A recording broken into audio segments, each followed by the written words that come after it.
and I've been coordinating this project, which is supported by the IDRC, which is basically on decentralization and women's land rights, to see how decentralization is mediating women's land rights, the impact of the decentralization of land services to the local level, and what it has meant for women, the successes and the deficits, and what needs to be done.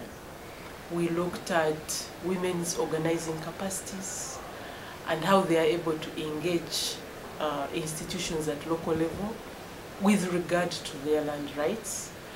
And also we looked at the emerging cultures around land rights within the context of decentralization. We talked to individual women, and some of them really had very moving stories, either of success or failure in terms of seeking land rights vis-a-vis the land structures. In one court session, for instance, a woman was just alone, and it was adjourned, the session was adjourned because she didn't have witnesses. And a day after, we followed her to her village, and people gathered and they talked about how she has suffered. And we asked them, you have all this knowledge, why don't you accompany her to the sub-county and give testimony and evidence? They say, we don't. For us, we only help here, but when it goes to the sub-county, we don't want to get involved. First, it is expensive. 2, it is time wasting. 3, it is dangerous. You can be waylaid on the way.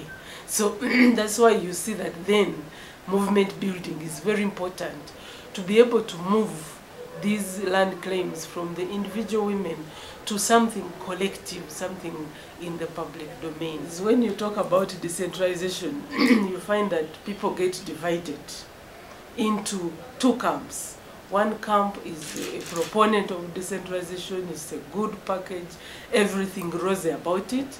And the other one completely dismisses it as a painkiller which does not address fundamental issues.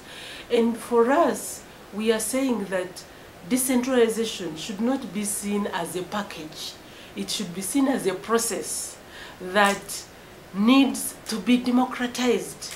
Because if you gave us a choice, for instance, Shaban from Tanzania or from Uganda, to say, is it better to centralize or to decentralize?